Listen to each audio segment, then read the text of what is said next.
Morning students. आज का हमारा टॉपिक है सदिश फलन का curl, curl of vector function. Previous lecture में हम लोग डाइवर्जेंस पर एक्सरसाइज कर रहे थे, जिसके अंदर हमने थर्ड जो हमारा था C, divergence of r vector upon r cube, इसको सॉल्व नहीं किया था। बाकी के दो एग्जाम्पल जो थे उसको हमने निकाल लिया था, उनको हमने प्रूव कर लिया था। तो ये हमारा जो बचा था divergence of r vector upon r cube equal to 0।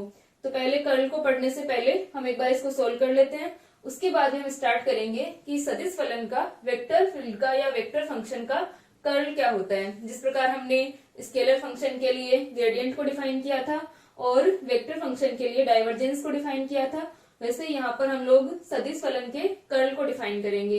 तो इससे पहले हम इसको कंप्लीट कर लेते हैं, उसके बाद में हम स्टार्ट करेंगे कि कर्ल क्या होता है।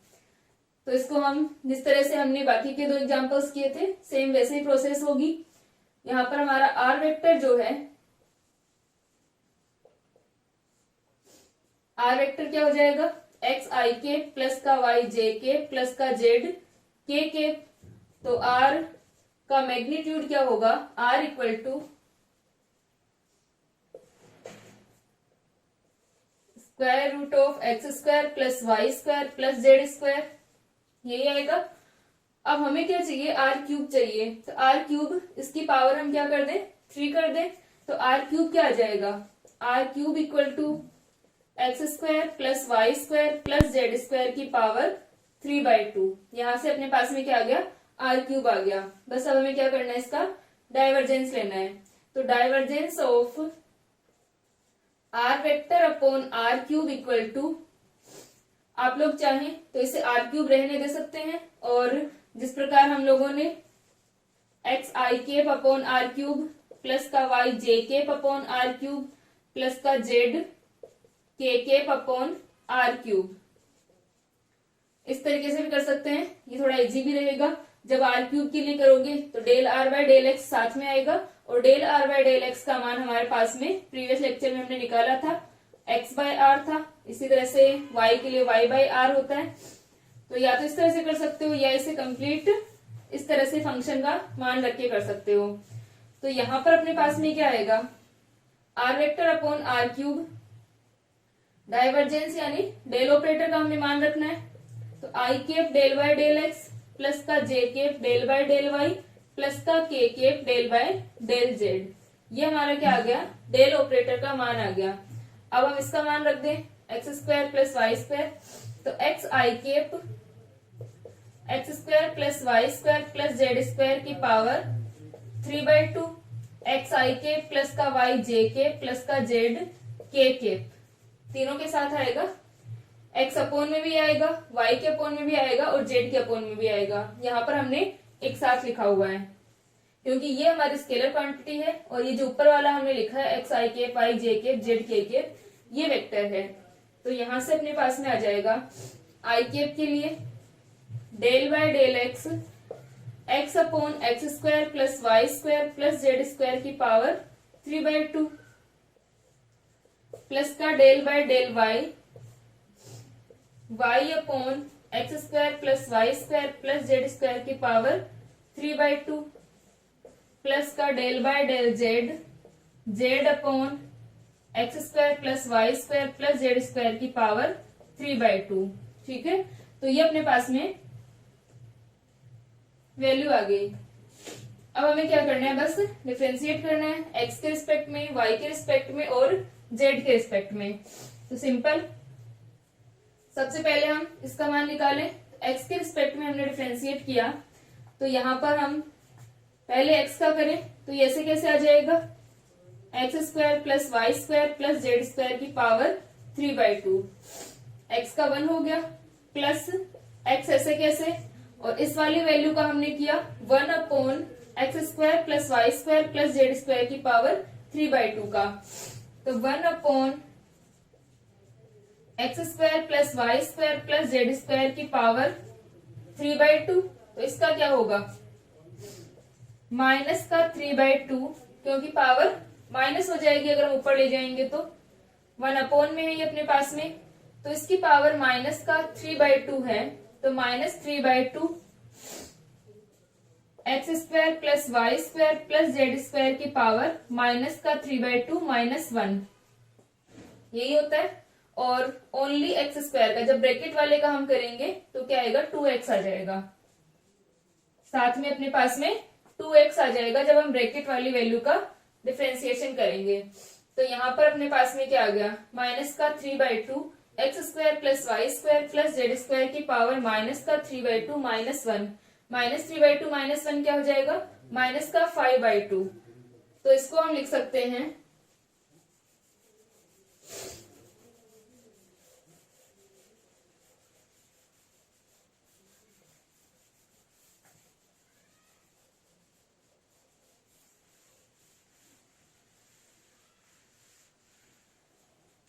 तो ये हमारा आ गया x अपॉन, यहां पर आ जाएगा माइनस का 3/2 x square plus y square plus z square की पावर, ये ऊपर रहेगा तो -5/2, नीचे अगर हम लिख रहे हैं तो +5/2 हो जाएगा, ठीक है। और इसका आ जाएगा 2x, ब्रैकेट वाली वैल्यू का 2x आ जाएगा। आप इसे u अपॉन v से कर सकते हैं, मैंने इसको u डॉट v से किया है। u मैंने मान लिया x को और v मैंने मान लिया 1/x square plus y square plus z square की पावर 3/2 को, ठीक है। तो पहले मैंने ओनली x का किया, फिर इस वैल्यू का किया, ठीक है। तो ये जो हमारे पास में मान आया है सेम y और z के लिए आएगा। तो पहले हम x वाले को लिख लेते हैं, फिर सेम हम y और z को लिख लेंगे।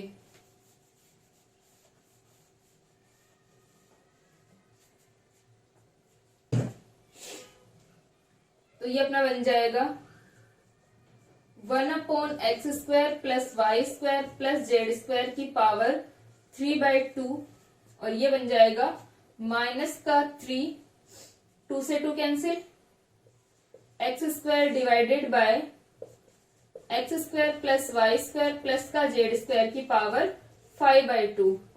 तो सेम अपने पास में y और z के लिए आएगा। तो y और z के लिए हम लिख सकते हैं plus 1/x square plus y square plus z square, जैसे यहां पर आया है, की पावर 3/2 माइनस का 3y square divided by x square plus y square plus z square की पावर 5/2। z के लिए लिखेंगे 1/x square plus y square plus z square की पावर 3/2 और माइनस का 3 x square plus y square plus z square की power, तो ये आ जाएगा 3z square divided by x square plus y square plus z square की power 5/2, ठीक है। तो ये हमारे पास में मान आ गया। तो यहां पर हम ये वैल्यू रख दें, अब इसको सोल्व कर ले थोड़ा सा।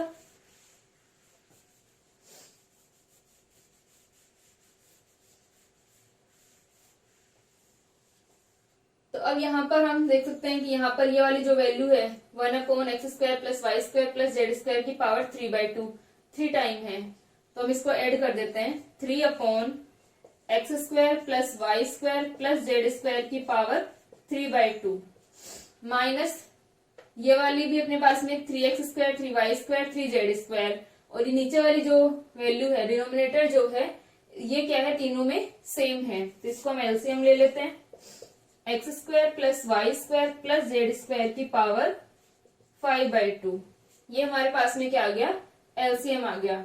और ऊपर क्या बचा, 3x square plus y square plus z square की पावर, ठीक है, तीनों ऐड हो गए, x square plus y square plus z square, ठीक है। तो यहां से अपने पास में क्या आ गया, ये अपना बन जाएगा 3/x square plus y square plus z square की पावर 3/2। तो यहां से हम देख सकते हैं कि x square plus y square plus z square की पावर कितनी है, यहाँ पर 1 है और यहाँ पर 5/2 है। तो इसे अगर अपॉन में हम लिखते हैं तो ये -1 बन जाएगी, या इसको हम ऐसे लिख सकते हैं माइनस का 3x square plus y square plus z square divided by x square plus y square plus z square. ठीक है, ये पावर कितनी है 5/2, तो हम इसे क्या लिख सकते हैं 1 प्लस 3/2। ये 5/2 ही होता है, तो एक बार तो हमने इसकी पावर 1 रख ली, एक बार 3/2 रख लेते हैं। ये आप लोगों को ऐसे कंफ्यूजन है तो इसकी जगह हम आर स्क्वायर लिख देते हैं। इसका क्या बन जाएगा आर स्क्वायर बन जाएगा, और नीचे वाली वैल्यू का क्या बनेगा आर स्क्वायर की पावर 5/2। तो 2 से 2 कैंसिल, यानी यहां पर अपने पास में आर की पावर 2 है और अपॉन में आर की पावर 5 है, तो कितनी बचेगी आर की पावर 3 बच जाएगी नीचे। ठीक है, आर की पावर 3 नीचे बचेगी, और अगर x square plus y square plus z square की फॉर्म में अगर हम लिखेंगे तो आर की पावर 3/2 बचेगी। तो यहाँ पर 3/2 आ गया, तो एक तो कैंसिल हो जाएगा, और माइनस का 3 upon x square plus y square plus z square की पावर 3/2 अपने पास में बच जाएगी। तो ये दोनों अगर माइनस करेंगे तो क्या होगा 0 होगा। ठीक है, इसको लिख लो एक बार।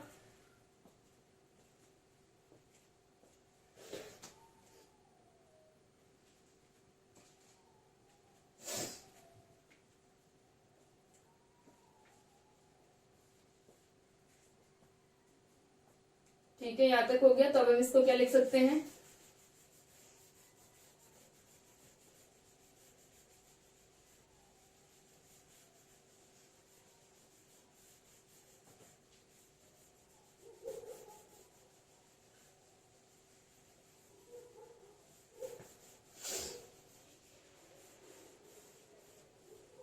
ये हमारे पास में आ जाएगा 3 अपॉन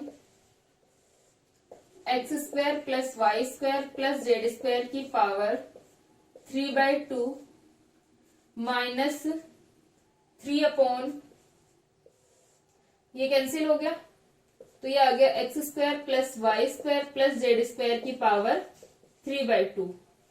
ठीक है, तो इसमें से ये माइनस होगा तो क्या हो जाएगा 0 हो जाएगा। तो आंसर अपने पास में क्या आ गया 0 आ गया, और यही हमें क्या करना था प्रूव करना था। ठीक है, यही हमारा क्वेश्चन था, इसको हमें प्रूव करना था। Divergence of r vector upon r cube equal to 0 होता है। और जो डाइवर्जेंस का हमने जनरल फॉर्मूला लिखा था, जनरल फॉर्मूला क्या था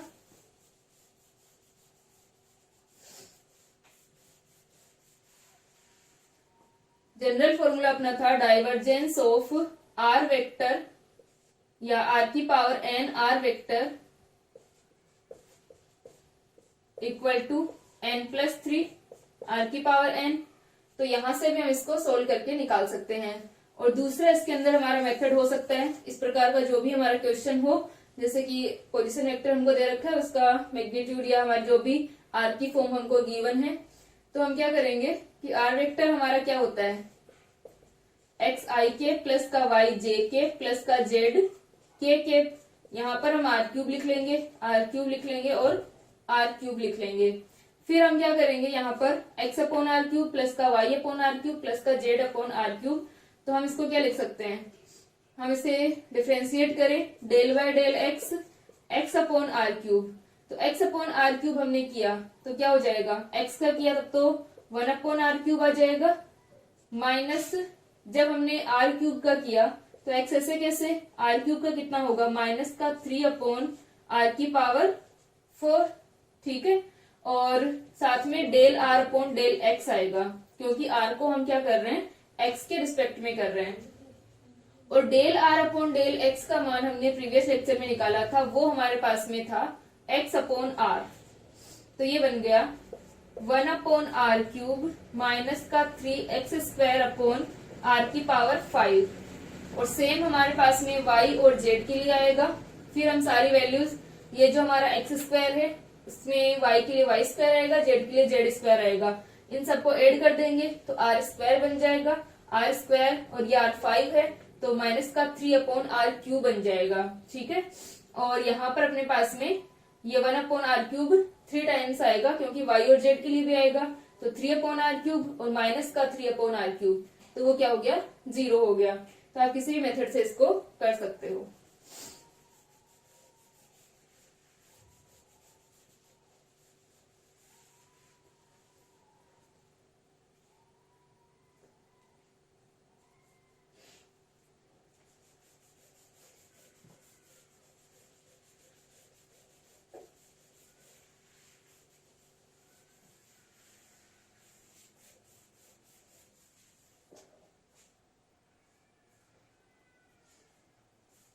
ठीक है, अब हम डिफाइन करते हैं कर्ल क्या होता है। सदिश फलन का curl, curl of A vector function.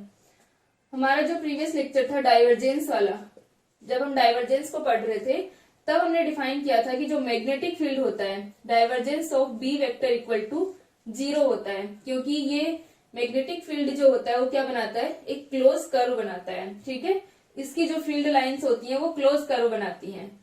यानी जैसे मान लो हमारे पास में क्या है, कोई कंडक्टिंग वायर है, अगर हम बात करें इसके मैग्नेटिक फील्ड की, इसमें करंट फ्लो हो रही है तो क्या होगा, इसके चारों ओर इस तरह से मैग्नेटिक फील्ड होगा, यानी क्लोज कर्व बनाता है मैग्नेटिक फील्ड।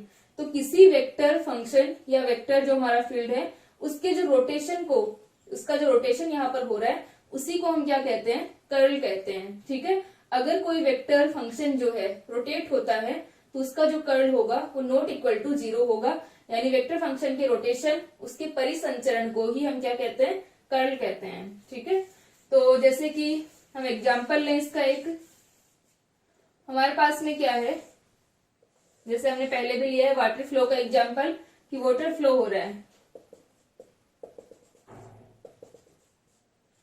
मान लो यहां पर वाटर की जो वेलोसिटी है वो इस प्रकार से है कि इक्वल वेलोसिटी है।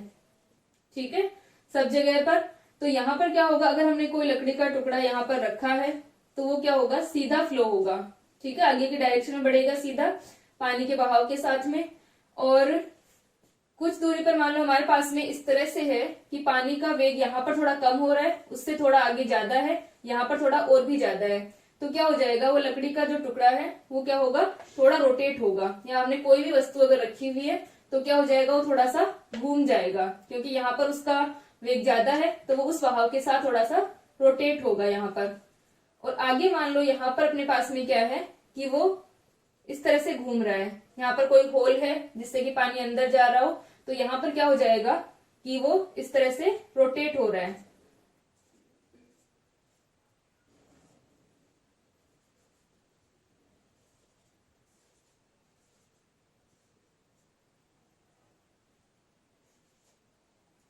तो ये जो दो हमारी कंडीशन है, ये वाली कंडीशन और ये वाली कंडीशन, इनके लिए कर्ल नॉट इक्वल टू 0 रहेगा, क्योंकि यहाँ पर क्या हो रहा है, रोटेशन हो रहा है। और यहाँ पर क्या होगा, कर्ल इक्वल टू 0 होगा। ठीक है, इसके अलावा हम देख सकते हैं कि जैसे आप लोगों ने देखा होगा कि हमारे पास में कोई भी बर्तन है, कोई कंटेनर, कुछ भी है, इसमें क्या है, पानी भरा है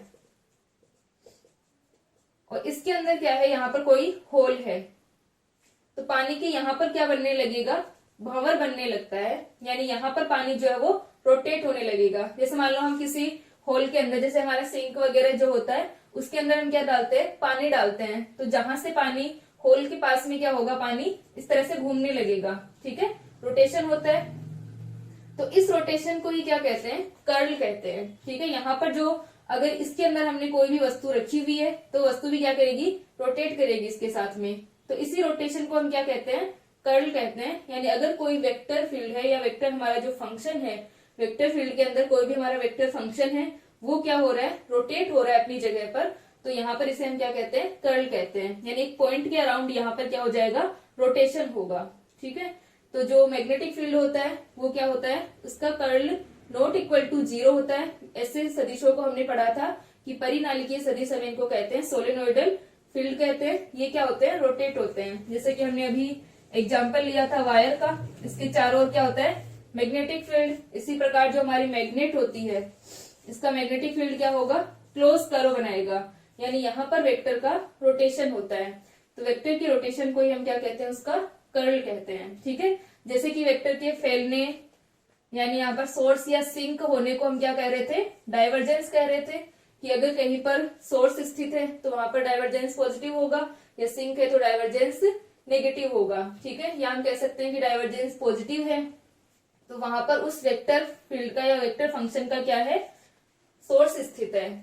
तो इस प्रकार से हमारी यहाँ पर फील्ड लाइंस क्या हो रही थी, आगे बढ़ रही थी, तो इसको हम डाइवर्जेंस कहते हैं। वैसे ही वेक्टर के रोटेट होने को, रोटेशन को हम क्या कहते हैं, कर्ल कहते हैं। ठीक है, तो यहाँ पर हम देख सकते हैं कि अगर रोटेशन हो रहा है तो वहां पर क्या होगा, कर्ल नॉट इक्वल टू 0 होगा।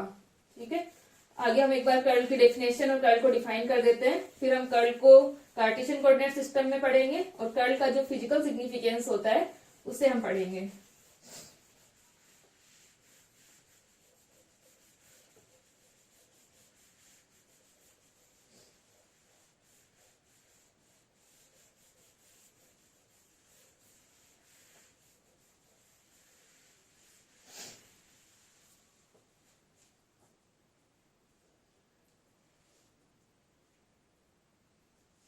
इसके लिए हम लिखते हैं, माना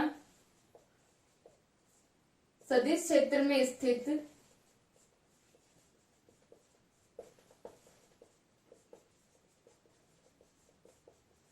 किसी बिंदु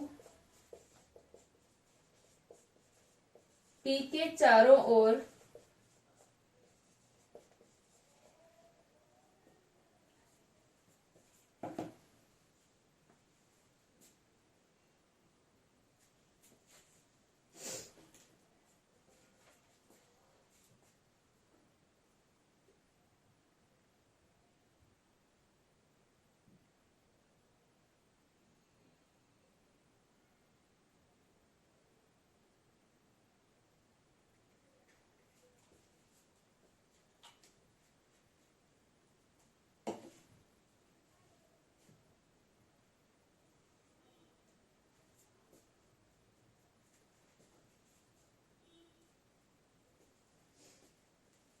बिंदु P के चारों ओर एक काल्पनिक बंद पथ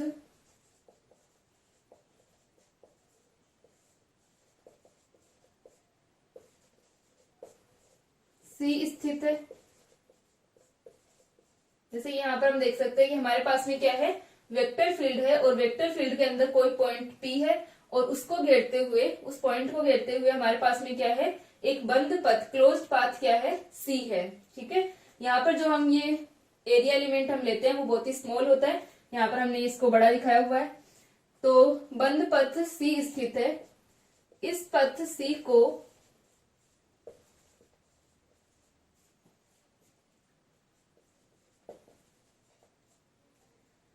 यहाँ पर जो भी हम पाथ लेते हैं उसे हम छोटे छोटे जो हमारे विस्थापन अल्पांश होते हैं उनमें हम डिवाइड कर सकते हैं। ठीक है, जो भी डिस्प्लेसमेंट एलिमेंट होंगे उनके अंदर हम क्या करते हैं, डीएल एलिमेंट के अंदर इसको डिवाइड कर सकते हैं। तो हम लिख सकते हैं इस पथ C को असंख्य सूक्ष्म विस्थापन अल्पांशों में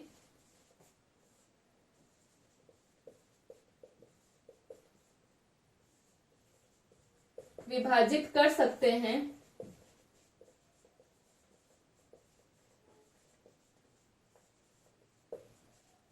विस्थापन अल्पांश डिस्प्लेसमेंट एलिमेंट जो होंगे, स्मॉल एलिमेंट यहां पर हम लेते हैं, विभाजित कर सकते हैं। इनमें से एक विस्थापन अल्पांश डिस्प्लेसमेंट एलिमेंट डीएल वेक्टर है तथा इस पर सदिश फलन का मान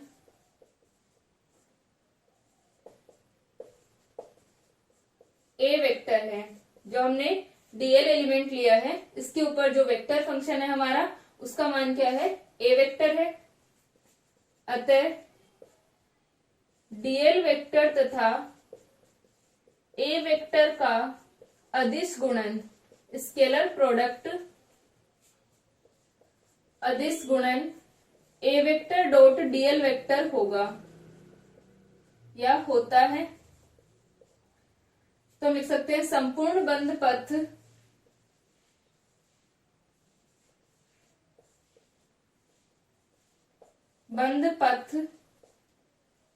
ए वेक्टर डॉट डीएल वेक्टर होता है। अब जो हमारा पूरा ये हमारा क्लोज्ड पाथ है, इसके लिए अगर हम टोटल इन सबको ऐड कर दें तो हमारे पास में क्या आ जाएगा, रेखा समाकल का मान आ जाएगा। ठीक है, तो हम यहां पर लिख सकते हैं सभी विस्थापन अल्पांशों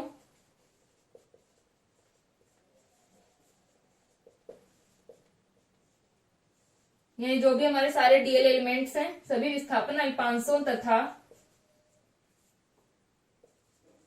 कोण पर स्थित सदिश फलन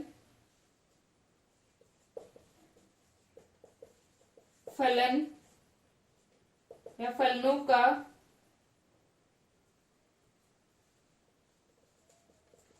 अदिश गुणनफल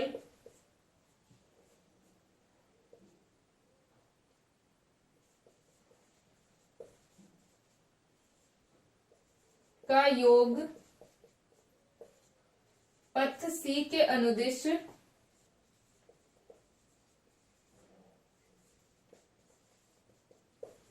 रेखा समाकल कहलाता है। लाइन इंटीग्रल कहलाता है, रेखा समाकल कहलाता है।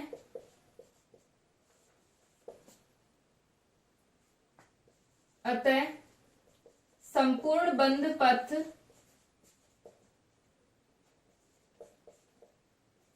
पथ C के लिए रेखा समाकल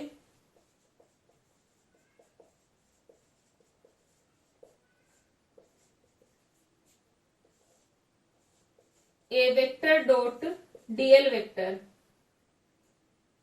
यानी हमने क्या किया, हमारे पास में वेक्टर फील्ड के अंदर कोई पॉइंट P है, उस पॉइंट P के चारों ओर एक बंद पथ क्लोज पाथ हमने लिया। उस क्लोज पाथ को हम क्या कर सकते हैं, डिस्प्लेसमेंट स्मॉल डिस्प्लेसमेंट एलिमेंट के अंदर हम इसको डिवाइड कर सकते हैं। एक डिस्प्लेसमेंट एलिमेंट dl के ऊपर हमने क्या मान लिया कि जो वेक्टर फंक्शन है उसका मान क्या है, a वेक्टर है। तो dl और a वेक्टर का जो अदिश गुणनफल होगा वो हमारे पास में क्या हो जाएगा, स्केलर प्रोडक्ट क्या होगा, a vector dot dl vector होगा। अब सभी डिस्प्लेसमेंट एलिमेंट के लिए जो हमारे पास में a vector dot dl vector आता है उनको अगर हम सम कर दें तो हमारे पास में क्या आ जाएगा, इस क्लोज पाथ के अलोंग लाइन इंटीग्रल का मान आ जाएगा। ठीक है, ये जो रेखा समाकल आया है लाइन इंटीग्रल का मान हमारे पास में आ जाएगा। उसका मान क्या होगा, इंटीग्रेशन, यहाँ पर हमने ये जो इस तरह से हम बनाते हैं बबल, यहाँ पर जो हम इसको बनाते हैं वो क्या होता है, क्लोज्ड पाथ के लिए हम इसको बनाते हैं। तो a vector dot dl vector c हमारे पास में आ गया, पूरे जो क्लोज पाथ c के लिए इसका मान आ गया। ठीक है, तो इसको लिख लो एक बार।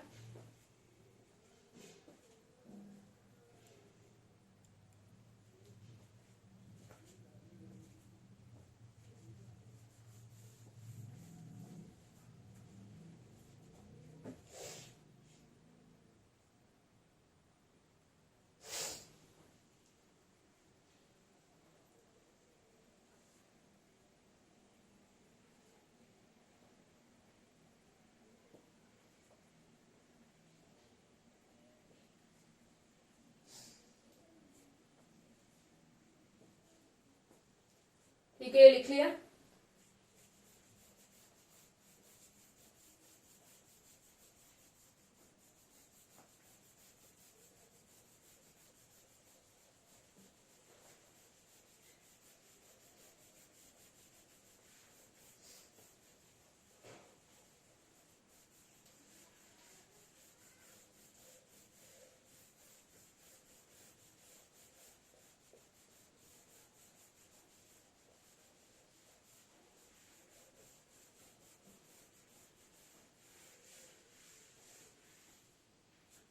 इसके साथ में लिख लेना कि रेखा समाकल को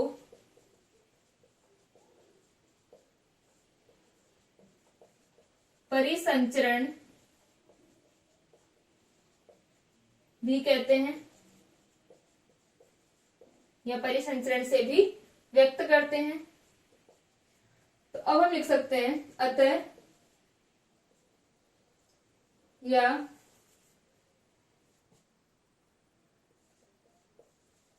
रेखा समाकल या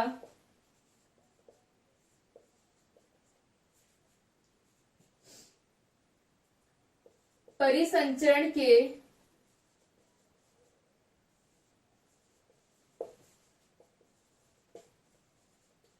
अधिकतम मान की स्थिति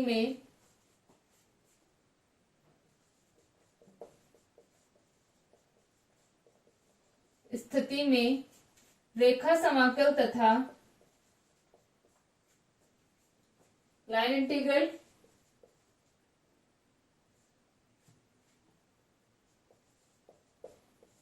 इसे हम लाइन इंटीग्रल को क्या कहते हैं, सर्कुलेशन भी कहते हैं। सर्कुलेट यहाँ पर जो हमारा वेक्टर कर रहा होता है। तो अब हमारे पास में रेखा समाकल आ गया। अब ये जो रेखा समाकल आया है, लाइन इंटीग्रल आया है, इसका मान मैक्सिमम हो, इस प्रकार से अगर हम इसको क्या लें, ये जो हमने तल लिया है, यहाँ पर सरफेस जो ली है वो इस प्रकार लें कि इस लाइन इंटीग्रल का मान क्या हो, मैक्सिमम हो। तो उस कंडीशन के अंदर जब लाइन इंटीग्रल या सर्कुलेशन का मान क्या हो, मैक्सिमम हो, उस कंडीशन में रेखा समाकल तथा बंद पृष्ठ द्वारा परिबद्ध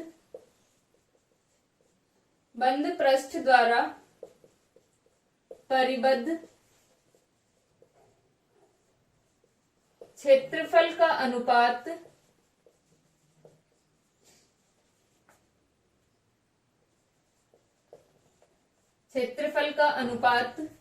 जब क्या हो, डीए टेंस टू 0 हो, यानी यहाँ पर हमारा जो डीए है उसका मान बहुत कम है, जो एरिया हमने लिया है, एरिया एलिमेंट, उसका मान क्या हो, बहुत कम हो, टेंस टू 0 हो। लिमिटिंग वैल्यू होगी इसकी ये। परिबद्ध क्षेत्रफल का अनुपात जब डीए टेंस टू 0, अल्पांश की स्थिति पर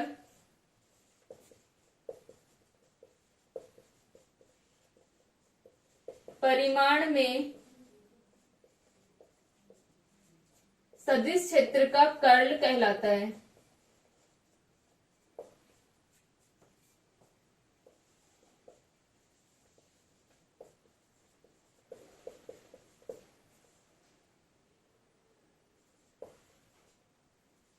ठीक है, तो अल्पांश की स्थिति पर परिमाण में सदिश क्षेत्र का कर्ल कहलाता है।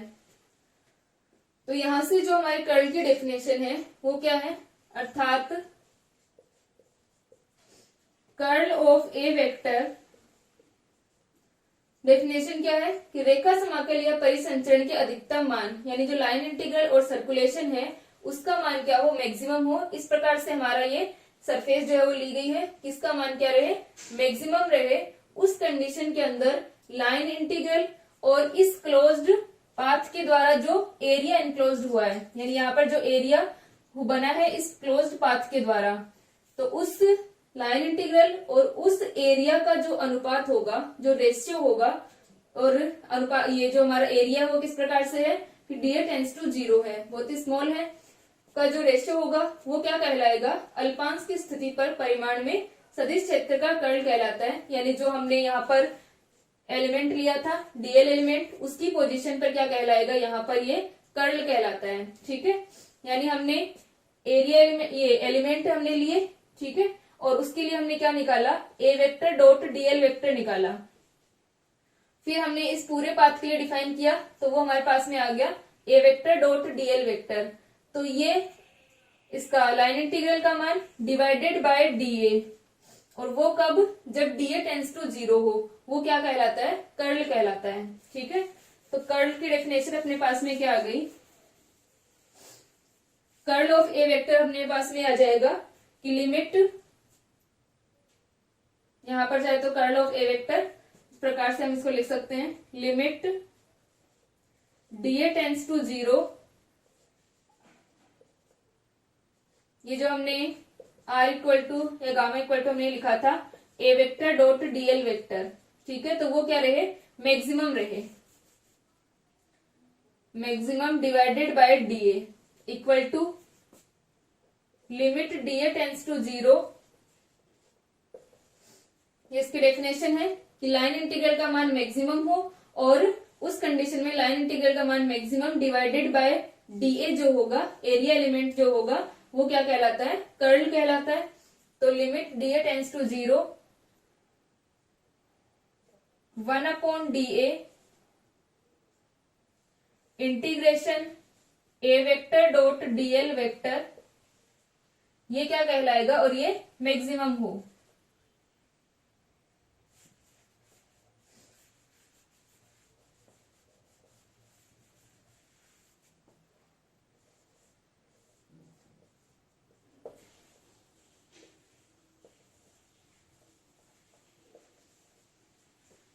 ठीक है, तो मैक्सिमम लाइन इंटीग्रल और डीए का रेशियो जब डीए टेंस टू 0 हो, क्या कहलाता है, कर्ल कहलाता है। तो ये इसका फॉर्मूला होता है कि 1/dA integration A vector dot dl vector maximum. ठीक है, और इसकी जो डायरेक्शन होती है कर्ल की वो क्या होती है कि जो एरिया हमने यहाँ पर लिया है उसके परपेंडिकुलर होगी। ठीक है, तो हम लिख सकते हैं कर्ल की डायरेक्शन दिशा बंद पथ द्वारा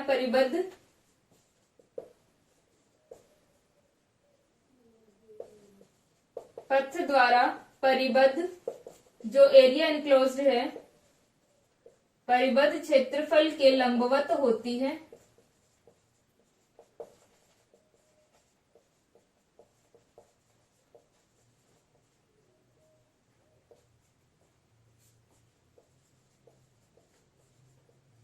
यहां पर हम क्या लिख सकते हैं, कर्ल ऑफ ए वेक्टर क्या होगी, इसकी डायरेक्शन परपेंडिकुलर होगी, और परपेंडिकुलर या जो नॉर्मल डायरेक्शन होती है उसको हम क्या लिखते हैं, एन केप लिखते हैं। ठीक है, तो कर्ल ऑफ ए वेक्टर हमारे पास में क्या होगा, ये जो हमारा लिमिट डीए टेंड्स टू 0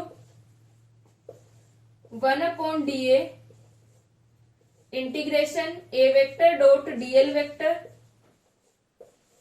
ये क्या है, मैक्सिमम है, इक्वल टू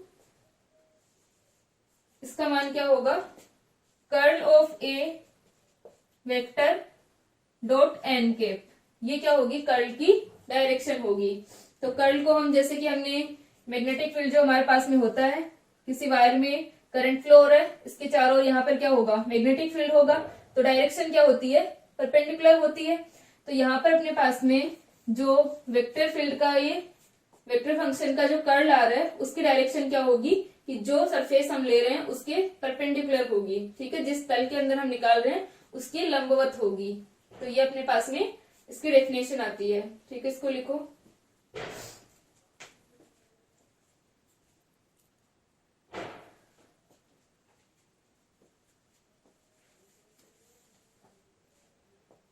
ठीक है, तो ये अपने पास में क्या आ गया, कर्ल का मान आ गया। कर्ल की डेफिनेशन हो जाएगी ये कि A vector dot dl vector maximum divided by dA, और डीए टेंड्स टू 0।